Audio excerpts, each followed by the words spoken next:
ಋಣಾತಂಚ ಶಿವಪುತ್ ಒಂದೇ ಗುರು ಪರಂಪರಾ.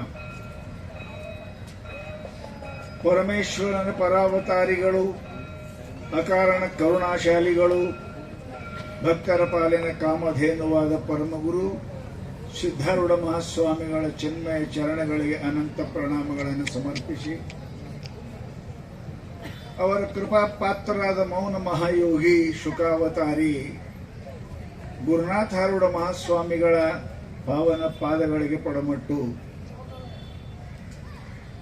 ವೇದಿಕೆಯಲ್ಲಿ ಆಸನಾಸೀನದ ಎಲ್ಲ ಮಹಾನುಭಾವರಿಗೂ, ಕೆಳಗೆ ಸಿದ್ಧಾರೂಢ ಪರಮ ಭಕ್ತಿಯನ್ನು ಹೊತ್ತುಕೊಂಡು ಉಪಾಸನಾದ ತಮ್ಮೆಲ್ಲರಿಗೂ ಅನಂತ ಶರಣಾರ್ಥಿಗಳು. ಪೂಜ್ಯರೇ, ಬಹು ಸುಂದರವಾದ ಕಾರ್ಯಕ್ರಮವನ್ನ ತಾವೆಲ್ಲ ನೋಡ್ತಾ ಇದ್ದೀರಿ, ಕಣ್ಣಿಲೆ ಕಿವಿಲೆ ಕೇಳ್ತಾ ಇದ್ದೀರಿ. ಇಂಥ ಕಾರ್ಯಕ್ರಮಗಳನ್ನು ಮಾಡುವುದ ಅವಶ್ಯಕತೆ ಏನದಂತ ಒಮ್ಮೊಮ್ಮೆ ಅನಿಸ್ತದೆ. ಆದ್ರೆ ಅದು ಯಾಕೆ ಮಾಡ್ತಾರೆ ಅಂತ ಕೇಳಿದರೆ, ಕುಂತು ಕೇಳೋರು ಮನಸ್ಸಿನಾಗೂ ಇಂಥ ಕೆಲಸ ಮಾಡಕ್ಕೆ ಮನಸ್ಸು ಬರಲಿ ಅಂತ ಮಾಡಿರ್ತಾರೆ. ಕೇಳೋದು ಉಂಡು ಹೋಗೋದಲ್ಲ. ನಾವು ಹಿಂಗೇನಾರೆ ಮಾಡಬೇಕು ಅನ್ನತಕ್ಕಂಥ ಸಂಕಲ್ಪ ಮನುಷ್ಯನಲ್ಲಿ ಬರಲಿ ಅಂತ. ಭಗವಂತ ಭಗವದ್ಗೀತೆಯಲ್ಲಿ ಒಂದು ಮಾತು ಹೇಳಿದ, ಯದಾ ಯದಾ ಈ ಧರ್ಮಸ್ಯ ಗ್ಲಾನಿರ್ಭವತಿ ಭಾರತ ಅದ್ಭುತಾನ್ ಅಧರ್ಮಸ್ಯ ಸಂಭವಾಮಿ ಯುಗೆ ಯುಗೆ. ಜಗತ್ತಿನಲ್ಲಿ ಕಲುಷಿತ ಆಯಿತು ಅಂದ್ರೆ ಪರಮಾತ್ಮ ತಾನೇ ಒಂದು ವ್ಯವಸ್ಥೆ ಅದು, ಭಗವಂತನ ವ್ಯವಸ್ಥೆನೇ ಅದು. ಈ ಹಿಂದಕ್ಕೆ ಒಂದಿಟ್ಟು ಕಸ ಬಂದಿತ್ತು ನೋಡ್ರಿ, ಕಾಂಗ್ರೆಸ್ ಕಸ ಅಂತಿತ್ತು, ಅದೇನ್ರಿ ಈಗ ಯಾಕೆ ಎಲ್ಲಿ ಹೋಯ್ತು? ಅದಕ್ಕೆ ತಂದವ್ರು ಯಾರು ಹೊಯ್ತಲ್ಲಿಗೆ? ಅದು ಭಗವಂತನ ಸೃಷ್ಟಿ ಅದ. ಎಲ್ಲರೇ ಏನು ಹೆಚ್ಚಾಯ್ತು ಅಂದ್ರೆ ಭಗವಂತ ಅವ್ರ ವ್ಯವಸ್ಥೆ ತಾನೇ ಮಾಡ್ತಾನೆ, ನಾವು ಮಾಡೋ ಜरूरतನೇ ಇಲ್ಲ. ಮ್ಯಾಲಿದ್ದಾನೆ ಕೆಳ ತರ್ತಾನೆ, ಕೆಳಗೆ ಇದ್ದಾನೆ ಮ್ಯಾಲ. ಇದೇ ಕೆಲಸ ಭಗವಂತ ಕೆಲಸ, ಮತ್ತೊಂದು ಏನಿಲ್ಲ. ಭಾಳ ಯಾವ ಮೆರಿತಾನೆ, ನೀ ಕೆಳಗೆ ಬಾ ಅಂತಾನೆ. ಯಾವ ನಿನ್ನ ಕಾಲಾಗಿದ್ದೆ ಅಂತ ಮೇಲ್ಕೊಂಡ್ರಂತಾನೆ. ಪರಮಾತ್ಮನ ಕೆಲಸನೇ ಅದೇ. ಜಗತ್ತಿನೊಳಗೆ ಮನುಷ್ಯ ಏನಪ್ಪಾ ಅಂತಂದ್ರೆ, ಇಂತಹ ಸಮಯಕ್ಕೆ ಪರಮಾತ್ಮ ಅನಂತ ರೂಪದಲ್ಲಿ, ದಶಾವತಾರಗಳು ಮಹಾತ್ಮ ರೂಪದಲ್ಲಿ ಪರಮಾತ್ಮ ಬರ್ತಾನೆ. ಶಾಸ್ತ್ರ ಭಗವಂತ ಅಂದಾನ, ಪರಮಾತ್ಮ ನಾವು ಹೆಂಗ್ ತಿಳ್ಕೋಬೇಕು? ಜಗತ್ನಾಗನೇ ಇದ್ದಿ ಅಂದ್ರೆ ಒಂದು ಗೀತಾದ ಒಂದು ವಾಕ್ಯ, ಯದ್ಯದ್ ವಿಭೂತಿ ಮತ್ಸತ್ವ ಶ್ರೀಮಧುರ್ಜಿತ ಮೇವವ ತತ್ವದೇವಾವ ಗಚ್ಚತ್ತು ಮಮ ತೇಜಂಸ ಸಂಭವಂ. ಅರ್ಜುನ, ಕಲ್ಲಾಗ ಒಂದು ಕಲ್ಲ, ಗಿಡದಾಗ ಒಂದು ಗಿಡಿ, ಮನುಷ್ಯರ್ದಾಗ ಒಂದು ಮನುಷ್ಯ, ಪಕ್ಷಿಯಾಗ ಒಂದು ಪಕ್ಷಿ, ದನದಾಗ ಒಂದು ದನ. ಗೊತ್ತಾದ್ರು ನಿಮಗೆ? ಎಲ್ಲಿ ವಿಶೇಷ ಅನಿಸ್ತದ, ಅಲ್ಲಿ ನಾ ಇದ್ದೀನಿ ಅಂತ ತಿಳ್ಕೋ ಅಂತ ಪರಮಾತ್ಮ ಗೀತೆಯಲ್ಲಿ ಹೇಳಿದಾನೆ. ಅದಕ್ಕೆ ಇಂಗ್ಲಿಷ್ ಒಳಗೆ ಒಂದು ಮಾತದ, God does not choose the idiot person to preach the world as a prophet. ಭಗವಂತ ಮೂರ್ಖರನ್ನ ಜಗತ್ತಿಗೆ ಗುರುಗಳನ್ನಾಗಿ ಕಳಿಸುವುದಿಲ್ಲ. ಅದರ ಅರ್ಥ ಹೆಂಗ? ನೀವೆಲ್ಲ ಆರ್ಸಿ ಚೇರ್ಮನ್ ಮಾಡ್ತೀರಿ, ಆರ್ಸಿ MLA ಮಾಡ್ತೀರಿ, ಆರ್ಸಿ ಏನಪ್ಪಾ ಅಂದ್ರೆ ಅವನಿಗೆ ಮಿನಿಸ್ಟರ್ ಮಾಡ್ತೀರಿ. ಮುಂದೆ ನಮ್ಗೆ ಏನು ಮಾಡ್ತಾನೆ ಅವನಿಗೆ ಗೊತ್ತದು. ಚಲೋ ಮಾಡ್ತಾನಂತ ನಾವು ಕಳಿಸ್ತೇವೆ. ಹಾಗೆ ಪರಮಾತ್ಮ ಈ ಜಗತ್ತಿಗೆ ಕಲ್ಯಾಣ ಮಾಡ್ಲಿಕ್ಕೆ ಡಜನಾಟ್ ಏನಪ್ಪಾ ಅಂತ ಶರಣದ ಭಗವಾನ್ ಸಾಮಾನ್ಯ ಮನುಷ್ಯರು idiot person to preach the world as a prophet. ಮೂರ್ಖರನ್ನ ಗುರುವನ್ನಾಗಿ ಕಳಿಸುವುದಿಲ್ಲ. ಹಾಗೆ ಸದ್ಗುರು ಸಿದ್ಧಾರೂಢ ಸ್ವಾಮಿಗಳು ಬಹುಶಃ ಇಲ್ಲೇ ಕುಳಬಾನ ಸುತ್ತ ಕೂಡಲ ಆರಿಸ್ತಾರಂತಾರಲ್ರಿ, ನಿಮ್ ಕಡೆ ಅಂತಾರಿಲ್ಲ ಹಳ್ಳ್ಯಾಗ. ನಿಮ್ಗೆ ಇಲ್ಲಿಯವರೆಗೆ ಗೊತ್ತು ಸಿದ್ಧಾರೂಢ ಎಲ್ಲೆಲ್ಲದವ್ರು ನೀವೇನು ಹೋಗೇ ಇಲ್ಲ, ನೀವು ಅಲ್ಲಿ ಹೋಗೇ ಇಲ್ಲ. ಅವರು ಭಾರತದಲ್ಲಿ ಸುಮಾರು ಅರ್ಧ ಭಾರತದೊಳಗೆ ಸದ್ಗುರು ಸಿದ್ಧಾರೂಢ ಸ್ವಾಮಿಗಳು ನೆನೆಸ್ತಕ್ಕಂಥ ಭಕ್ತರಿದ್ದಾರೆ. ಮಹಾರಾಷ್ಟ್ರದಾಗ 31 ಬ್ರಾಂಚ್ ಅದಾವ. ಈಗ ಮತ್ತೆ ನಾವು ನಾಗ್ಪುರ, ಅಕೋಲಾ ಅಲ್ಲಿ ಇಲ್ಲಿ ಮಾಡಿದ್ದೇವೆ. ಪುಣಾಕದೆಲ್ಲ ಸಿದ್ಧಾರೂಢ ಭಕ್ತರು ಮಧ್ಯಪ್ರದೇಶಕ್ಕೆ ಅದಾರ, ಉತ್ತರ ಪ್ರದೇಶಕ್ಕೆ ಅದಾರ, ಗುಜರಾತ್ದಾಗ ಅದಾರ, ಎಲ್ಲ ಕಡೆ ಅದಾರ. ಯಾಕೆ? ಸಿದ್ಧಾರೂಢ ಈ ದೇಶದ ಅವರು 14 ಭಾಷೆ ಮಾತಾಡ್ತಿದ್ರು. ಒಂದಲ್ಲ 14 ಭಾಷೆ. ಇವರು ತಕ್ಕ ಯಾರು ಬಂದರು, ಮರಾಠಿಯವ್ರು ಬಂದರು ಕಸ ಆರಾಮಾಯಕ ಅಂತ ಕೇಳ್ತೀವಿ, ಗುಜರಾತ್ ಬಂದರು ಸೂಚಯ ಅಂತಿರು, ತೆಲುಗು ಬಂದರು ಚಪ್ಪುನಾರ ಅಂತ ಕೇಳ್ತಿರು. ಎಲ್ಲ ಭಾಷೆ ಬರ್ತಿದ್ದವರಿಗೆ. ಅವ್ರು ಬರೋಕ್ಕಿಂತ ಮೊದಲ ಕೇಳಾರದೆ ಮಾತಾಡ್ತಿದ್ರು ಅವರು. ಯಾಕೆ? Language is A communication. Without language V cannot communicate anyone. ಇನ್ನೊಬ್ಬರಿಗೆ ನಾವು ಸಂಬಂಧ ಮಾಡಕ್ ಬರಂಗಿಲ್ಲ. ಭಾಷಾ ಬಹಳ ಜರೂರಿ ಅದ. ಅದಕ್ಕೆ ಭಾಷಾ ಇರೋದ. ಆಮೇಲೆ ಅವ್ರು ಹೋದ ಕೂಡಲೇ ಗುರುನಾಥ ಅವರು ಮೌನ, ಅವರು ಮಾತಾಡಲೇ ಇಲ್ಲ. ನೋಡಿ ಕೆಲರ ಮಾತನಾಡಿ ಕೆಲರ ಸಿದ್ಧಾರ್ಥ ನಿಜಗುಂಡ್ರು ಬರ್ದಾರ. ನೋಡಿ ಕೆಲರ ಮಾತನಾಡಿ ಕೆಲರ ಮುಟ್ಟೆ ಕೆಲ ಜೀವರನ್ನು ಮಿಗ ದೇವರಾಗಿ ಮಾಡುವ ಆಚಾರ್ಯ ಶರಣಾಗು. ಸಿದ್ಧಾರ್ಥರು ಮುಟ್ಟಿನ ಉದ್ಧಾರ ಮಾಡಿದ್ರು, ನೋಡಿ ಉದ್ಧಾರ ಮಾಡಿದ್ರು, ಹೇಳಿ ಉದ್ಧಾರ ಮಾಡಿದ್ರು. ಗುರಪ್ಪಜ ನೋಡಿನೇ ಉದ್ಧಾರ ಮಾಡಿದ್ರು, ಮುಟ್ಟಿ ಉದ್ಧಾರ ಮಾಡಿದ್ರು. ಸುಪುತ್ರಪ್ಪ ಅವ್ರು ಮಾತಾಡಿ ಉದ್ಧಾರ ಮಾಡಿದ್ರು. ಈ ಜಗತ್ತಿನೊಳಗೆ ಎಲ್ಲರೂ ಸಿದ್ಧಾರ್ಥ ಇಂಥವ್ರು ತಯಾರು ಮಾಡಿ ಸಿದ್ಧಾರ್ಥ ನೋಡಿ ಉದ್ಧಾರ ಮಾಡೋರು, ಮುಟ್ಟಿ ಉದ್ಧಾರ ಮಾಡೋರು, ಹೇಳಿ ಉದ್ಧಾರ ಮಾಡೋರ್ತಕ್ಕಂಥ ಈ ಸಂಪ್ರದಾಯ ಏನಪ್ಪಾ ಅಂತ ಕೇಳಿದ್ರೆ ಇದು ಒಂದ ನಮ್ಮ ದೇಶದೊಳಗೆ ಸಿದ್ಧಾರ್ಥ ಮಠ ಅದ. ಪರಮಾತ್ಮ ಹಂಗೆ ಕಳ್ಸಂಗಿಲ್ರಿ, ಇಡಿಯೇಟ್ ಪರ್ಸನ್ ಕಳ್ಸಂಗಿಲ್ಲ. ಮಹಾಜ್ಞಾನಿ ಅವತಾರಿಗಳು ಸಿದ್ಧಾರ್ಥ. ನಾವು ಇಲ್ಲೇ ಇದ್ದೇವೆ, ದೂರ ಹೋರಿ ಬರ್ರಿ, ಒಂದಿಷ್ಟು ದೂರ ದೂರ ಪ್ರದೇಶಕ್ಕೆ ಬರ್ರಿ, ಅಮೆರಿಕ ಬರ್ರಿ. ಏನಪ್ಪಾ ಅಂತ ಕೇಳಿದ್ರೆ ಭಿನ್ನ ಭಿನ್ನ ರಾಷ್ಟ್ರಕ್ಕೆ ನಾವು ಹೋಗಿದ್ದೆ, ಕೆಲವೊಂದು ರಾಷ್ಟ್ರಗಳಿಗೆ. ಎಲ್ಲ ಕಡೆ ಸಿದ್ಧಾರ್ಥ ಭಕ್ತರದ, ಎಲ್ಲ ಕಡೆ. ಜರ್ಮನ್ದಾಗ ಅದಾರ, ಜಪಾನ್ದಾಗ ಅದಾರ, ಪಾಕಿಸ್ತಾನದಾಗ ಅದಾರ, ಇಲ್ಲೇ ಮಗ್ಗಲ್ಗೆ ಸಿದ್ಧಾರ್ಥ ನೆನೆಸೋರು ಅದಾರ. ಸಿದ್ಧಾರ್ಥ ನೆನೆಸೋರು ಇಲ್ಲಿ ಅದಾರ, ಇಲ್ಲ ಇಲ್ಲ ಅಂತ ಇಲ್ಲ. ಯಾಕೆ? ಸದ್ಗುರುನಾಥ ಕೃಪಾ ಇಂಥದ್ದದ. ನಿಮ್ಗೆ ಗೊತ್ತಿರ್ಬೇಕು. ಈಗ ಸಿದ್ಧಾರ್ಥ ಹುಟ್ಟದವರು ಚಳಕಾಪುರ ಅಂತ ಈಗ ಗೊತ್ತಾಗಿದಲ್ಲ ನಿಮಗೆ? ಯಾರಿಗೂ ಗೊತ್ತಿಲ್ಲ. ಅವ್ರು ಯಾರಿಗೆ ಹೇಳಿಲ್ಲ. ಚಳಕಾಪುರ ಒಂದಿಬ್ರು ಅವ್ರ ಸಂಬಂಧಿಕರು ಬಂದಿದ್ದ, ಅವ್ರ ಇವ್ರ ಕಾಲಕ್ಕೆ ಬಂದಿದ್ರಂತ. ಸಿದ್ಧಾರ್ಥ ಕೇಳ್ತಿರಂತ ಯಾವ್ರು ಅವ್ರಂತ. ಯಾರೇ ಬೇರೆ ಹೆಸರು ಹೇಳಿದ್ರು ಊಟಕ್ಕೆ ಹೋರಿ ಅಂತೇನು, ಹೋರಿ ಅಡಿಗೆ ಮನೆ. ಚಳಕಾಪುರದವ್ರು ಅಂದ್ರೆ ಮಾತೇ ಆಡ್ತಿದ್ದಿಲ್ಲ ಅಂತ ಅವ್ರ ಒಟ್ಟ.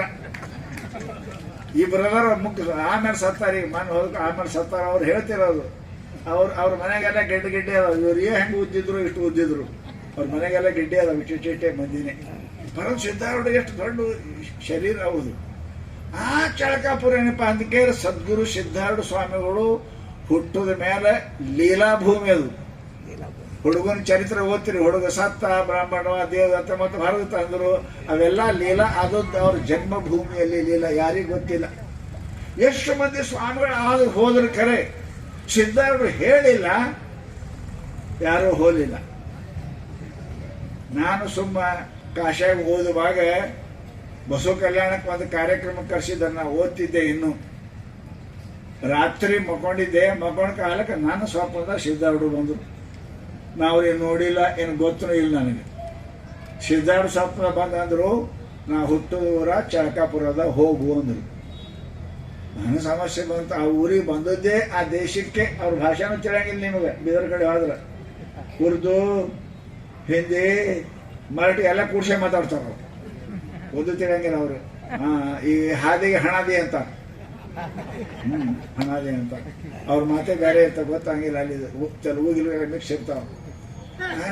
ಎಲ್ಲಿರ್ಬೇಕಪ್ಪ ಚಳಕಾಪುರ ಅಂತ ತಿಳ್ಕೊಂಡು ಅವ್ರ ಖಂಡ್ರೆ ಅವ್ರ ML ಅದಾರ. ಈಗನು ಅವ್ರ ಮಗ ಮಿನಿಸ್ಟರ್ ಅದಾರ. ಅಲ್ಲಿ ಬಂದ ಕಾಲಕ್ಕೆ ನಾನು ಕೇಳಿದೆ, ಇಲ್ಲಿ ಚಳಕಾಪುರ ಅಂತ ಅದ ರೀ, ಯಾವ್ದ್ರಿ? ಅದೇನ್ರಿ ಮಂಗ್ಯಾನೂರ ಅಂದ. ಅಲ್ಲಿ ಮಂಗ್ಯ ಭಾಳ ಅದಾವ್ರಿ. ಹನುಮಪ್ಪ ಭಾಳ ಪ್ರಸಿದ್ಧ ಹನುಮಪ್ಪ ಅದಾನ. ಹೈದರಾಬಾದ್ ಹಿಡ್ಕೊಂಡು ಬಾಂಬೆ ಹಿಡ್ಕೊಂಡು ಹನುಮಪ್ಪ ಬರ್ತಾರೆ ಜಾತ್ರೆಗೆ. ಅಲ್ಲಿ ಅದೇನ್ರಿ ಮಂಗ್ಯ. ನಾನೇ ಮಂಗ್ಯ ಅಂದ್ರೆ ಮಕ್ಕಳಿರಲಿ, ನನಗೆ ಅಲ್ಲಿ ಹೋಗುದದ ಅಂದ್ರೆ ಕರ್ಕೊಂಡು ಹೋದ ನನಗೆ. ಅಲ್ಲೇ ಹೋಗಿ ಆ ಕೆರೆಯಾಗ ಅವ್ರ ಹುಡುಗನಕ್ಕೊಂದು ಜೀವಂತ ಮಾಡಿದೆ ಕೆರೆ ಅಲ್ಲೇ. ಅದೆಲ್ಲ ನೋಡಿ ಬಂದು ಸಿದ್ಧಾರ್ಥ ಅನ್ನಾನ ತಿಳ್ಕೊಂಡು ಅಲ್ಲಿ ಹೋಗಿ ಈಗ ಸಿದ್ಧಾರ್ಥ ಮಠ ಕಟ್ಟಿದ್ದೀವಿ. ದೊಡ್ಡ ಆಶ್ರಮದ ಮಠ ಕಟ್ಟಿದ್ದೀವಿ ಅಲ್ಲಿ. ಅದಕ್ಕೆ ಪುಣ್ಯಾತ್ಮರ ಸದ್ಗುರುನಾಥ ಪರಮಾತ್ಮ ಯಾವಾಗಲೂ ಕೂಡ ಮೂರ್ಖರಿಗೆ ಗುರುಗಳಾಗಿ ಕಳಿಸುವುದಿಲ್ಲ. ಅದಕ್ಕೆ does not send the idiot person to preach the world as a prophet. ಗುರುಗಳನ್ನಾಗಿ ಪರಮಾತ್ಮ ಕಳ್ಸಂಗಿಲ್ಲ. ಸದ್ಗುರು ಸಿದ್ಧಾರ್ಥ ಸ್ವಾಮಿಗಳ ನೀವು ದೂರ ಬರ್ರಿ, ಹೈದರಾಬಾದಕ್ಕೆ ಬರ್ರಿ, ಆ ಕಡೆ ಬರ್ರಿ, ಇನ್ನೂ ಪುಣಾಕ್ ಹೋಗ್ರಿ, ಬಾಂಬೆಗೆ ಹೋಗ್ರಿ, ಗುಜರಾತ್ಗೆ ಹೋಗ್ರಿ, ಎಲ್ಲೆಲ್ಲಿ ಸಿದ್ಧಾರ್ಥ ಅದಾರ ಅನ್ನತಕ್ಕಂಥದ್ದು ನಿಮ್ಗೆ ಪರಿಚಯ ಗೊತ್ತಾಗ್ತದೆ. ಈ ದೇಶದ 31 ರಾಜರು ಸಿದ್ಧಾರ್ಥ ಶಿಷ್ಯರು. ಒಬ್ಬಲ್ಲ, 31 ದೇಶದ ರಾಜರು. ಸಿದ್ಧಾರ್ಥ ಶಿಷ್ಯರು ಏನು ದೇಸಾಯಿ ದೇಶಮುಖ್ ಎಷ್ಟಿದ್ರು ಅದು ಲೆಕ್ಕಿಲ್ಲ. ರಾಜರೇ 30 ಅಂದ್ರೆ ದೇಶಾದೇ ಗೌಡ ಪೌಡ ಎಷ್ಟಿದ್ರು ಏನು ಸುದ್ದಿಯೋ ಸದ್ಗುರುನಾಥ ಏನಪ್ಪ ಅಂತ ಕೇಳಿದ್ರೆ ಹೇಳ್ತಾರೆ.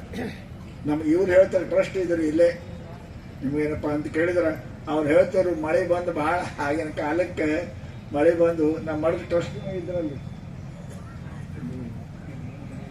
ಮನೆ ಅಲ್ಲಪ್ಪ ಗದಗಿನ ದಾರಾಗ ಎಲ್ಲ ಊರು ಬ್ಯಾಗ್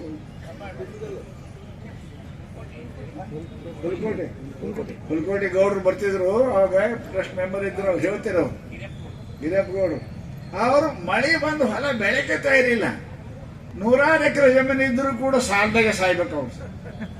ಯಪ್ಪ ಸಿದ್ದಾರೂಢ ಏನ್ ಮಾಡ್ಬೇಕಪ್ಪ ಅಂತ ಕೇಳಿದ್ರ ಅಪ್ಪ ಅವ್ರ ಅಂದ್ರಂತ, ಮಡ್ದಾದ ಒಂದು ಮಟ್ಟಿಗೆ ಒಯ್ದು ಮಣ್ಣು ಒಯ್ದು ಹೊಲ ಹಾಕುವ ಚಲೋ ಹಾಕ ಹೋಗ ಅಂದಿನಿಂದ ಬೆಳೆ ಕತ್ತದ. ಗೌಡ್ರಾದ್ರು ಇದಕ್ಕೆಲ್ಲ ಗೌಡ್ರ ಸಾಲದಾಗೆ ಇರ್ತೀವ್ರಿ, ಯಾಕೆ ದುಡಿಯವ್ರಲ್ಲ, ಕೆಲಸ ಮಾಡೋರಲ್ಲ. ಸಿದ್ದಾರೂಢ ಕೃಪಾ ಅಂದ್ರೆ ಇಂಥದ ನಿಮ್ಗೆ ಎಲ್ಲೆಲ್ಲಿ ಹೇಳ್ಬೇಕು ಏನಪ್ಪ ಅಂತ ಕೇಳಿದ್ರೆ, ಈಗ ನಾವು ನಾಶಿಕದಾಗ ಕಟ್ಟಿದ್ದೇವೆ ಮಠ, ಈಗ ಅಕೋಲಾದಾಗ ಕಟ್ಟಿದ್ದೇವೆ ಏನಪ್ಪ ಅಂತ ಕೇಳಿ ಮಹಾರಾಷ್ಟ್ರದಾಗ ಬಹಳ ಕಡೆ ಮಠ ಕಟ್ಟಿದ್ದೇವೆ. ಗೋವಾದವ್ರು ಬಂದಾರ, ಕಾಲು ಭೇಟ್ಲೆ ಹೋಗ್ತೆ ಕಿಟಕಿಯಲ್ಲಿ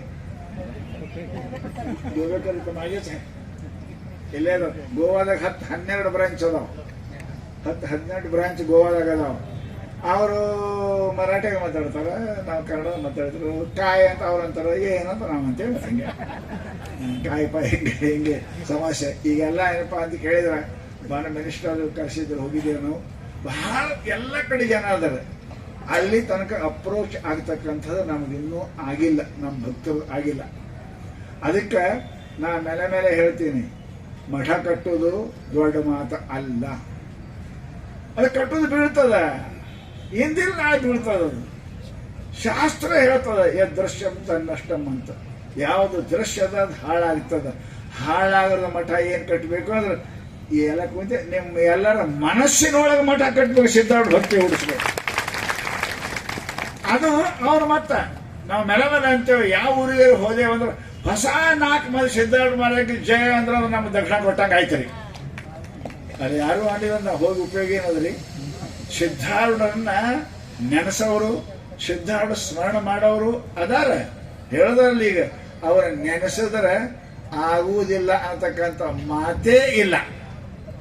ಸರ್ಕಾರ ತಪ್ಪಿತ್ತು, ಸಿದ್ಧಾರ್ಥ ತಪ್ಪಂಗಿಲ್ಲ. ಸರ್ಕಾರ ಹೇಳಿ ತಪ್ತಾವ ಗೊತ್ತದ ನಿಮಗೆ. ಸಿದ್ಧಾರ್ಥ ಯಾರಿಗೆ ವಚನ ಕೊಡ್ತಾನ, ಯಾರಿಗೆ ಕೃಪಾ ಮಾಡ್ಯಾನ, ಅವ್ರಿಗೆ ಎಂದೂ ಅವರ ಜೀವನದಲ್ಲಿ ಕೊರತೆ ಇಲ್ಲ ಅನ್ನೋದಕ್ಕೆ ನಾ ಅಂತೀನಿ, ನಾನೇ ಸಾಕ್ಷಿ. ಮಂದಿ ಸಾಕ್ಷಿ ಯಾರು? ಗೊತ್ತಲ್ಲ. ನಾನು ಬೀದರ್ಗೆ ಬಂದದ್ದು ಆ ದೇಶ ಗೊತ್ತಿಲ್ಲ ನನಗೆ. ಸಿದ್ಧಾರ್ಥ ಹುಟ್ಟ್ಯಾನಂತ ನಾ ಹೋದವ. ನನಗೆ ಒಂದು ನಮ್ಮ ಮಠಕ್ಕೆ ಹೆಸರು ಕೇಳಿ ಗೊತ್ತ. ನಮ್ಮ ಮಠಕ್ಕೆ ಗುಂಪ ಅಂತ.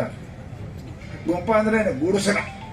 ಗುಡಿಸಲಕ್ಕೆ ಆ ಕಡೆ ಮಂದಿ ಗುಂಪ ಅಂತಾರೆ. ನನಗೆ 1 ಎಕರೆ 2 ಗುಂಟೆ ನಾ ಗುಂಪದಾಗಿದ್ದು ಸೋರ್ ತಿಂತೀರಿ. ಅದು ಮಳೆಗಾಲ ಬಂದ್ರೆ ಹೊಸ ಗುಂಪ, ಹೊಸ ಗುಡಿಸಲ. ರಾತ್ರಿ ಬರ್ತಾನೆ ನಾ ಪುಸ್ತಕ ಹಾಕೊಂಡು ಮ್ಯಾಲೆ ಹಿಡ್ಕೊಂಡು ಕುಂಡ್ರಬೇಕು. ರಾತ್ರಿ ಬರ್ತಾನೆ ಮಳೆ ಬಂದು ಕೂಡ ಕುಂಡ್ರದು, ಬಿಟ್ಟು ಕೂಡ ಮಕ್ಕೊಳ್ಳೋದು. ಊರು ಬಿಟ್ಟು 4 ಕಿಲೋಮೀಟರ್ ದೂರ ರೀ. ಅಲ್ಲಿ ಯಾರು ಇರ್ತಿದ್ದಿಲ್ಲ. ಅವಾಗ 4,000 ರೂಪಾಯಿ 1 ಎಕರೆ ಜಮೀನು ರೀ. 1 ಎಕರೆ ಜಮೀನು 4,000. ಈಗ ನಮ್ಮ ಮಠ ಸುತ್ತ ಒಂದು ಪ್ಲಾಟಕ್ಕೆ 2.5 ಕೋಟಿ ರೂಪಾಯಿ ಪ್ಲಾಟು. 40/60 2.5 ಕೋಟಿ ರೂಪಾಯಿ ಪ್ಲಾಟ್ ಅದು. ನಮ್ಮದು 100 ಎಕರೆ ಜಮೀನು ಅದು. ಯಾರು ಮಾಡಿ ಸಿದ್ಧಾರ್ಥ ಅವನು ನೆನೆಸಿದ್ರೆ ಏನೂ ಕಡಿಮೆ ಮಾಡಂಗಿಲ್ರಿ. ಸಿದ್ಧಾರ್ಥ ಅಂದ್ರೆ ಏನೂ ಕಡಿಮೆ ಮಾಡಂಗಿಲ್ಲ. ಇಷ್ಟೇ ನಮ್ಮ ಭಕ್ತಿ ಹೆಂಗಿರ್ಬೇಕು, ನಿರಪೇಕ್ಷ ಇರಬೇಕು. ಏನಾರು ಬೇಡಿ ಮಾಡೋದಲ್ಲ. ಬೇಡಿ ಮಾಡೋದಲ್ಲ. ಅದು ಬಾಡಿಗೆ ಮನುಷ್ಯ ಇದ್ದಂಗೆ. ಕೆಲಸ ಮಾಡ್ತಾರೆ, ಹೊತ್ಕೊಂಡು ಕೂಲಿ ಕೇಳ್ತಾನೆ ನಾವು, ಆ ಬಾಡಿಗೆ ಮನುಷ್ಯ. ಏನು ಬೇಡಲಾರ್ದೆ ಮಾಡಿದ್ರಿ, ಬೇಡದವ್ರಿಗೆ ಬೇಡ ಸಿಗ್ತದ, ಬೇಡಲಾರ್ದವ್ರಿಗೆ ಎಲ್ಲ ಸಿಗ್ತದ. ಬೇಡ ಎಲ್ಲ ಸಿದ್ಧಾರ್ಥ ಕೊಡ್ತಾನೆ. ಅಂಥ ಸದ್ಗುರು ಕೃಪಾ ಅದ. ಅಂಥದ್ಕೇನಪ್ಪ ಅಂತ ಕೇಳಿದ್ರೆ ನಮ್ಮ ಗದಗಿನವರು ಮಾಡಕತ್ತಾರ. ನನಗೂ ಆಶ್ಚರ್ಯ ಅನ್ನಿಸ್ತದೆ. ಒಬ್ಬೊಬ್ರು ಮನುಷ್ಯ ಹೆಂಗೆ ದೇವ್ರು ಹುಡ್ತಾನೋ, ಸಿದ್ಧಾರ್ಥ ಕೊಡ್ತಾನೋ ಗೊತ್ತಿಲ್ಲ. ಈಗ ನಮ್ಮಲ್ಲಿ ಒಬ್ಬ ಟೈಟಲ್ ವಾರ ಅಂತ ಬಂದಾನ ನಾಗ್ಪುರದವ. ಮಹಾರಾಜನ ಕಿತಿ ಕರೋಡ ಕಾಮ್ ಕರು ಅಂತ. ಎಷ್ಟು ಕೋಟಿ ಕೆಲಸ ಮಾಡ್ರಿ ಅಂದಾನವ. ಯಾವ್ದ್ರ ಕೋಟಿ ಅಂದಾನ ಮಹಾರಾಜ ಮೀ ಕರಾಯ್ ಸಾಯ ಹೆಂಗದ ನೋಡ್ರಿ. ಹೇಳ್ತಾ ಅವ್ರ ಜೀವನ ಚರಿತ್ರೆ ಹೇಳಿದ್ರು. ಜೀವನ ಚರಿತ್ರೆ ಕೇಳಿದ್ರಿ ಸಿದ್ಧಾರೂಢ ನೋಡ್ರಿ, ನಿಮ್ಮ ಲಕ್ಷ್ಯ ಹೇಳ್ತೀನಿ, ಸಿದ್ಧಾರೂಢ ನಿಮ್ಕೊಂಡು ಕೆಲಸ ತೋತಾನಂದ್ರೆ ನಿಮ್ಮದು ಯಾವುದೋ ಜನ್ಮದ ಪುಣ್ಯ ಅದ ಅಂತ ತಿಳ್ಕೊಬೇಕು. ಇಲ್ಲ ಅಂದ್ರೆ ಸಿಗುವುದಿಲ್ಲ, ಕೆಲಸ ಹೋಗುತ್ತಾ ಅಂದ್ರೆ ಸಿಗುವುದಿಲ್ಲ. ಏನೋ ನೀವು ಪುಣ್ಯ ಮಾಡಿರಿ, ಏನೋ ನಿಮಗೆ ಭಾಗ್ಯದ ಅಂತ ಕೂಡ ಸಿದ್ಧಾರೂಢ ನಿಮ್ಮ ಮನಸ್ಸನ್ನ ಹೊಕ್ಕಾನ. ಯಾಕ ಬಹಳ ಜನ ಏನಪ್ಪ ಅದಕ್ಕೆ ಏನಾರೇ ಬೇಕು, ಏನಾರೇ ಮಾಡಬೇಕು ಅಂತ ಮಾಡ್ತಾರೆ ಸ್ವಾಭಾವಿಕವಾಗಿ. ಹೌದಲ್ರಿ? ನೀವು ಲಾಟ್ರಿ 10 ರೂಪಾಯಿ ಹಚ್ತೀರಿ, ಹೋಲೆ ಅಂತ ಬರ್ಲಿ ಅಂತ. 100 ರೂಪಾಯಿ ಹಚ್ತೀರಿ, ಒಂದು 4 ಸಿಗಲಿ ಅಂತ. ಇಲ್ಲ ಅಂದ್ರೆ ಅದಕ್ಕೆ ಹಚ್ತೀರಿ. ನೀವು ಪುಗಡ್ ಯಾರು ಹಚ್ಚಾಗ 4 ಸಿಗುತ್ತಂತ ಹಚ್ತೀರಿ. ಪರಂತು ಹಾಗೆ ಮನುಷ್ಯನಿಗೆ ನಿರಪೇಕ್ಷ ಭಕ್ತಿ ಇರಬೇಕು. ಅವ್ರ ಮೇಲೆ ಪರಮಾತ್ಮ ಕರುಣಾ ಮಾಡ್ತಾನೆ. ಬೇಡದವ್ರಿಗೆ ಬೇಡದ ಕೊಡ್ತಾನ, ಬೇಡಲಾರ್ದವ್ರಿಗೆ ಎಲ್ಲ ಕೊಡ್ತಾನ. ಹೆಂಡತಿ ಬಿಡದವ್ರಿಗೆ ಹೆಂಡತಿ ಸಿಗ್ತದ, ಮಗ ಸಿಗಲಿ ಅಂತ ಹೆಂಗ್ ಮಾಡ್ತೀವಿ? ಅದೇ ಸಮಸ್ಯೆ ಅದ. ಮನುಷ್ಯ ದೇವರ ಭಕ್ತಿ ಬೇಡ ಮಾಡಬಾರ್ದು. ಬೇಡ ಏನಾರ ಭಕ್ತಿ ಮಾಡಿದ್ರಿ ಅಂತ ಕೇಳಿದ್ರ, ಓ ಭಕ್ತ ನಹಿ, ಯಾರದಾರ ಅವ ನೌಕರ ಅದಾನ, ಶಾಂತಾಗ ಪಗಾರ ಮಾಡಿ 10 ಮಣಿ ಕೇಳ್ತಾರಲ್ಲ, ನೌಕರ ಹೈ. ಬೇಡಿ ಕೆಲಸ ಮಾಡಿದವ್ರಿಗೆ ಪಗಾರ ಕೊಡ್ತಾರ, ಏನೋ ಬೇಡಲಾರ್ದ ಮಗನಿಗೆ ಪೂರ ಆಸ್ತಿನೇ ಅವನು ಬರ್ದೆ ಟೊಕ್ಕಾರ. ಹೆಂಗದ್ರಿ? ಏನೋ ಬೇಡಂಗಿಲ್ಲ, ನಾನೇನು ಮಗ ಆಗೇನು ಸಾಕು, ಮಗ ಆಗಲಿ ಸಿದ್ಧಾರೂಢಂದು ನಿಮ್ಗೆ ಎಲ್ಲ ಕೊಡ್ತಾನ, ನೌಕರ ಆಗಬೇಡ್ರಿ. ನೌಕರ ಆದ್ರೆ ಪಗಾರ ಅಟ್ಟ ಸಿಗ್ತದ ನೋಡಿ, ಏನು ಸಿಗಂಗಿಲ್ಲ. ಒಂದೇ ಬೆಳೆ ಒಂದು ರೊಕ್ಕ ಸಿಗ್ತದ, ಹೆಂಡತಿ ಹೆಣ್ಣು ಸಿಗ್ತದ, ಮಕ್ಳು ಸಿಗಿಲ್ಲ ಅಂದ್ರೆ ನೀ ಏನ್ ಬೆಳೆದ ಕೊಟ್ಟಿ, ಮಕ್ಳು ಕೇಳಿದ್ನಿ, ಹೆಂಡತಿ ಕೇಳಿದ್ನಿ, ಹೆಂಡತಿ ಆಯ್ತಾ ಅಂದ್ರೆ ಅದಕ್ಕೆ ಅಂತ ನಿಮ್ಮ ₹1,00,000 ಕೊಡ್ತಾನ, ಮೇಲೆ ಕ್ಯಾನ್ಸರ್ ಕೊಡ್ತಾನ, ತಗೋತೀರಿ? ಇಲ್ಲ.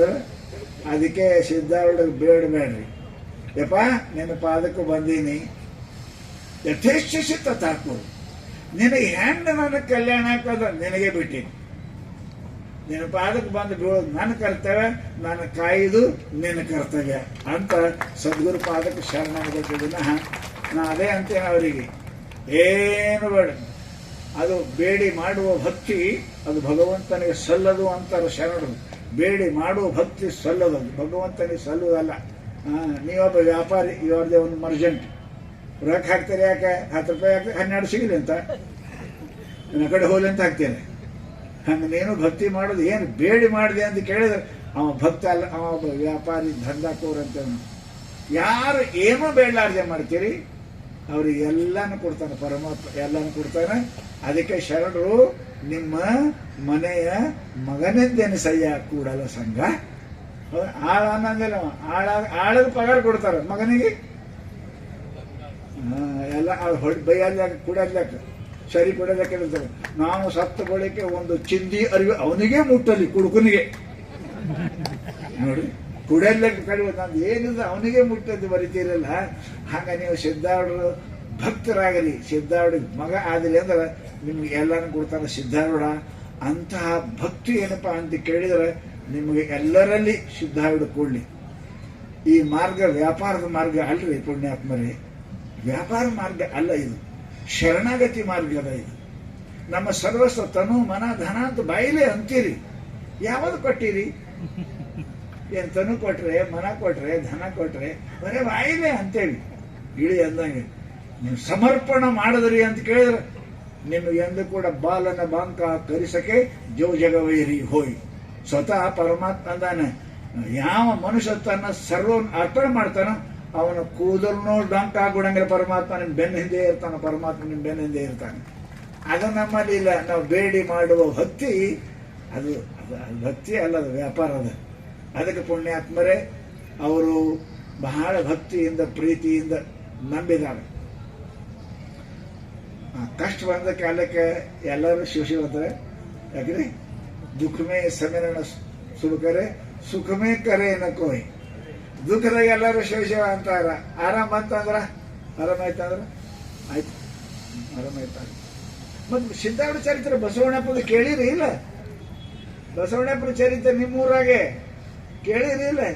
ರೊಕ್ಕ ಬಂತು ಹರ ಅಂದ, ಸಿದ್ಧಾರೂಢ ಹರ್ಕೊಂಡು ಹೋಗ್ಲಿ ಅಂತ, ಮತ್ತೆ ಮುಗಿತಾನೆ, ಹರ್ಕೊಂಡೆ ಹೋಯ್ತು ಎಲ್ಲ ಅಂತ. ಇದೇ ಪರಿಸ್ಥಿತಿ ಅದ. ಅದಕ್ಕೆ ಮನುಷ್ಯನ ಜೀವನದಲ್ಲಿ ನೀವು ಅವನೇ ನಂಬ್ರಿ, ಮತ್ತೇನ್ ನಂಬೇಡಿ, ರೊಕ್ಕ ರೂಪಾಯಿ ನಂಬೇಡಿ. ಲಕ್ಷ್ಮೀ ಸ್ತೋಯ ತರಂಗ ಬಂದ ಚಪಲ ವಿದ್ಯುಚ್ಚಲಂ ಜೀವಿತಂ. ಲಕ್ಷ್ಮಿ ಬಹಳ ಚಂಚಲ ಅದಾರ. ನಾನು ನಿಮಗೆ ಕೇಳ್ತೀನಿ, ನಿಮ್ಮ ಊರಾಗ ಯಾರು ಒಂದು 20 ತಲೆ ಸಾವುಕಾರ ಅವರೇ ಅದಾರೇನ್ರಿ? ಹುಬ್ಬಳ್ಳಿ ಅದಾರೇನು? ಯಾರ ಮನೆಗೆ ಇರಂಗಿಲ್ಲ ಅದು, ಲಕ್ಷ್ಮಿ ಕ್ಯಾಟ್ ಕೂಡಿ ಅದು ಯಾರ ಮನೆ ಭಾಳ ಇರಂಗಿಲ್ಲ, 1 ತಲೆ 2 ತಲೆ. ರಾಜರ ಮನೆಗೆ ಹೋಗೋ ಪೋತರ ಜಾಗ್ಯಾವ, ನಿಮ್ಮ ಮನೆಗೆ ಏನು ಉಳಿದಿತ್ತಾಕಿ? ರಾಜರು ಯಾವದಾವ? ಅವೇ ಪೋತರ ಜಾಗ್ಯಾವ, ಹೋಟೆಲ್ ಇಟ್ಟಾವ. ಹೋಟೆಲ್ ಇಟ್ಟ ಕಂಪಸ್ ತೊಳಕೈತಾರ, ನಿಮ್ಮ ಮನೆಗೆ ಇರ್ತಾಳಕಿ. ನಾರಾಯಣ ಹಿಡ್ರಿ, ಲಕ್ಷ್ಮಿ ಇರ್ತಾಳ. ನಾರಾಯಣ ಬೇಡ, ಲಕ್ಷ್ಮಿ ಬೇಕಂತ ಬರ್ತಾಳ 4 ದಿನದಾಗ. ನಾ ಹುಡುಗಡಿ ಕಥೆ ಹೇಳ್ತಿರ್ತೇನೆ. ದೊಡ್ಡ ಶ್ರೀಮಂತರ ಮನೆ ಹೆಣ್ಮಗಳು ದೊಡ್ಡ ಶ್ರೀಮಂತರಿಗೆ ಕೊಟ್ರಿ, ಅವು ಕೊಡ್ತಾ ನೋಡ್ರಿ. ಹೆಣ್ಣು ಕೊಡುವಾಗ ಹೇಳ್ತಾವ, ಎಷ್ಟು ಮಂದಿ ಅದರ ಹೇಳ್ತಾವರು, ಒಬ್ಬನೇ ಅಂತ ಕೊಡಕ್ಕೆ ನಾವಿಲ್ಲ. ಒಬ್ಬರ ಮನೆ ಹೆಣ್ಣೆ ಕೊಡಬಾರ್ದ್ರಿ. ನೀವು ಏನ್ ಹೇಳ್ಬೇಕು? ಒಂಟಿಗೆ ಹೆಣ್ಣು ಕೊಡಬಾರ್ದು. ಈಗೆಲ್ಲ ಒಬ್ಬಿದ್ರೆ ಬಹಳ ಚಲೋ. ಒಂದು 10 ಲಕ್ಷ ರೂಪಾಯಿ ದಕ್ಷಿಣ, ಅತಿ ಸತ್ರ 20 ಲಕ್ಷ. ಏನು ಭಾರಿ ಅದ ರೀ. ಅವ್ರ ಮನೆಗೆ ಎಲ್ಲರೂ ಸಾಯ್ಬೇಕು, ಅವ್ರು ಬಂದೇ ಇರ್ಬೇಕು. ಎಷ್ಟು ದಕ್ಷಿಣ ಆಯ್ತು, ನಾನು ದಕ್ಷಿಣ ಕೊಡ್ತಾರೆ ಅಲ್ರಿ. ಶಾಸ್ತ್ರದಾಗ ನೇಮ ಅಕಸ್ಮಾತ್ ಕೊಟ್ಟರು, ತವ್ರ ಮನೆ ಒಬ್ಬಕಿನ ಹಾಕಿ ಒಬ್ಬಕಿನ ಇದ್ಲು, ಮನೆಗೆ ಬಂದ್ಲು, ಹಬ್ಬಕ್ಕೆ ಬಂದ್ಲು ಅಂದ್ರ ಹಬ್ಬ ಕೂಡಲೇ ಯಪ್ಪ ಬರ್ಲಿ ಅಂತಾರಿಲ್ರಿ. ಯಪ್ಪ ಬರ್ಲಿ, ತಂಗಿ ಏನ್ ಕಮ್ಮದ ನಿನಗ? ನಮ್ಮ ಮನ್ಯಾಗ ಉಣಾಕ ತಿನ್ನಾಕ ಇರಕ್ಕೆ ಒಬ್ಬಕಿನಿದ್ದಿ, ಯಾಕೆ ಹೋಗಿ ಇರು 4 ಜನ, ಮತ್ತೊಂದು 4 ಜನ ಉಳಿದ್ಲು. 4 ಜನ ಆದ್ಕೂಡ ಮತ್ತೆ ಏನಂತಾರಲ್ಲ, ಯಪ್ಪ ಬರ್ಲಿ. ಏನು ಕಮ್ಮದ ತಂಗಿ ನಿನಗ? ಎಲ್ಲ ಅದು ಅವನೇ ಇಲ್ಲ, ಅವನೇ ಕರ್ಕೊಂಬರ್ರಿ, ಮನೆ ಹಳೆ ಮಾಡ್ಕೊಂಡು ನಾ ಎಲ್ಲಿ ಹೋಗಿ ಎಲ್ಲಿ ಇರ್ತಾನೆ ಅಲ್ರಿ. ಲಕ್ಷ್ಮೀ ಗಂಡ ಯಾರು? ನಾರಾಯಣ. ನೀವಂತ ನಾರಾಯಣ ಬೇಡ, ಲಕ್ಷ್ಮಿ ಅಲ್ಲೇ ಇರ್ಲಿ ಅಂತ ಇರಂಗಿಲ್ಲಕ್ಕೆ ಹೋಗ್ಲಿ, ಯಪ್ಪ ಬರ್ಲಿ ಅಂತಾಳೆ. ನಾರಾಯಣ ಕರ್ಕೊಂಬರ್ಲಿ, ಆಕೆ ಎಂದೂ ಹೋಗಂಗಿಲ್ಲ. ನೀವು ಇಲ್ಲೇ ನಿಮ್ಮ ಲೆಕ್ಕ ಹಾಕಿ ಟೆಂಟ್ ಹಾಕ್ತಾಳೆ ಆಕಿ. ನೀವು ಹೆಂಗಿದ್ದೀರಿ? ಶ್ರದ್ಧಾರ್ಢ ಬೇಡ, ರೊಕ್ಕ ಬೇಕು ಅಂದ್ರೆ ಇರಂಗಿಲ್ಲಕ್ಕೆ. ಅದಕ್ಕೆ ನಿಮಗೆ ಸಿದ್ಧಾರ್ಥ ಭಕ್ತಿ ಮಾಡಿದ್ರಿ ಅಂದ್ರೆ ಲಕ್ಷ್ಮಿ ಎಲ್ಲಿ ನೋಡಿದ್ರೆ ಅಲ್ಲಿರ್ಪಳು ಅಂದರು ಶರಣು. ನೀವು ಪರಮಾತ್ಮನ ಭಕ್ತಿ ಮಾಡಿದ್ರಿ, ಸಿದ್ಧಾರ್ಥ ಭಕ್ತಿ ಮಾಡಿದ್ರಿ ಅಂದ್ರೆ ಲಕ್ಷ್ಮಿ ನಿಮ್ಮ ಮನೆಯಾಗ ಓಡಾಡ್ತಾಳೆ, ನಿಮ್ಮ ಮನೆಯಾಗ ಇರ್ತಾಳೆ. ಅದಕ್ಕೆ ಸದ್ಗುರುನಾಥ ಬ್ರಹ್ಮ, ಸದ್ಗುರುನಾಥ ವಿಷ್ಣು, ಸದ್ಗುರುನಾಥ ಏನಪ್ಪ ಅಂತ ಕೇಳಿದ್ರೆ ಶಿವ ಅಂತ ಹೇಳ್ತಾರಲ್ಲ, ಅದು ನಿಮ್ಮ ಮನಸ್ಸನ್ನಾಗ ಪಕ್ಕ ಹಿಡೀರಿ. ಹಂಗೆ ಸದ್ಗುರುನಾಥನ ಹಿಡ್ದಾರ ತಿಳ್ಕೊಂಡು ಯಾರಿಗೆ ಇವ್ರ ಮೇಲೆ ಕೃಪಾ ಮಾಡ ಲಕ್ಷ್ಮಿ. ಅವ್ರ ಲಕ್ಷ್ಮೀನ ಹತ್ತಿರ ಸಿದ್ಧಾರ್ಥ ಹಿಡ್ಕೊಂಡ. ಫಸಲಿದ್ರು ಬಡ್ಡಿ ತಾನೇ ಬರ್ತಾಳ್ರಿ, ಫಸಲೇ ಬಿಟ್ಟು ಬಡ್ಡಿ ಎಲ್ಲಿ ಬರ್ತದೆ? ಅವ್ರ ಲಕ್ಷ್ಮಿ ಬಡ್ಡಿ ನೋಡಿಲ್ಲ, ಅವ್ರು ಹಿಡದಾರ ಪೂರ ಆಸಲ್ಲ. ಸಿದ್ಧಾರ್ಥ ಹಿಡ್ಕೊಂಡ್ರ ಅಂದ್ಮೇಲೆ ಲಕ್ಷ್ಮಿ ತಾನಾಗಿ ಬರ್ಕೊಳ್ಳುವಂತ ಶರಣ ಹೇಳ್ದಂಗ ಅವ್ರಿಗೆ ಲಕ್ಷ್ಮಿ ಬಂದದ. ಲಕ್ಷ್ಮಿ ಬಂದ್ರೆ ಕೀರ್ತಿ ಬರ್ತದ, ಲಕ್ಷ್ಮಿ ಬಂದಳ ಅಂದ್ರೆ ಆನಂದ ಸಿಗ್ತದ. ಲಕ್ಷ್ಮಿ ಬಂದಳು ಅಂತ ಕೇಳಿದ್ರೆ ಎಲ್ಲರ ಕೃಪಾ, ಜನರು ಎಲ್ಲರ ಕೃಪಾ ಮಾಡ್ತಾರ. ಅದಕ್ಕೆ ಇವತ್ತು ಅವರು ಸಿದ್ಧಾರೂಢ. ನಾನು ಅವ್ರಿಗೆ ಅದೇ ಹೇಳ್ತೇನೆ, ಶಾಸ್ತ್ರದಲ್ಲಿ 2 ಥರದ ಭಕ್ತಿ ಇರ್ತವೆ. ಏನು, ಒಂದು ನಿಷ್ಕಾಮ, ಒಂದು ಸಕಾಮ, 2 ಭಕ್ತಿ ಇರ್ತವೆ. ಸಕಾಮ ಮಾಡಿದ್ರೆ ಬೇಡದು ಕೊಡ್ತಾರೆ, ಏನ್ ಬೇಡ್ತಾರ ಅಷ್ಟೇ, ಎಲ್ಲ ಇಲ್ಲ. ನಿಷ್ಕಾಮ ಮಾಡಿದವರಿಗೆ ಎಲ್ಲಾನು ಕೊಡ್ತಾನ, ಏನು ಕೇಳೋ ಜರತೆ ಇಲ್ಲ. ಹಾಗೆ ನಿಷ್ಕಾಮ ಭಕ್ತಿ, ಸಿದ್ಧಾರ್ಥ ಭಕ್ತಿ. ಯಾಕೆ? ಸಿದ್ಧಾರ್ಥ ಸಲುವಾಗಿ, ಮತ್ತವ್ರ ಸಲುವಾಗಿ ಅಲ್ಲ. ಹಿಂಗೆ ನಿಷ್ಕಾಮ ಭಕ್ತಿ ಮಾಡಿದ ಸದಾ ಸದ್ಗುರು ಕೃಪಾ ಮಾಡ್ತಾನೆ. ಹೆಂಗ ಅರ್ಜುನನಿಗೆ ಕೃಷ್ಣ ಕೃಪಾ ಮಾಡ್ದ, ಹಂಗೆ ಸಿದ್ಧಾರ್ಥರು ಕೂಡ ಅವ್ರ ಮೇಲೆ ಸದಾ ಕೃಪಾ ಮಾಡಲಿ, ಅವರಿಗೆ ಆಯುಷ್ಯ ಆರೋಗ್ಯ ಕೊಳ್ಳಿ. ಸದಾ ಅವ್ರಿಗೇನಪ್ಪ ಅಂದ್ರೆ ಇಂಥ ಸದ್ಬುದ್ಧಿಯನ್ನು ದಯಪಾಲಿಸಿ ಅವ್ರಿಗೆ ಕೃಪಾ ಮಾಡಲಿ ಅಂತ ಅವರ ಚರಣದಲ್ಲಿ ಪ್ರಾರ್ಥಿಸಿ 2 ಮಾತುಗಳನ್ನು ಮುಗಿಸ್ತಾರೆ.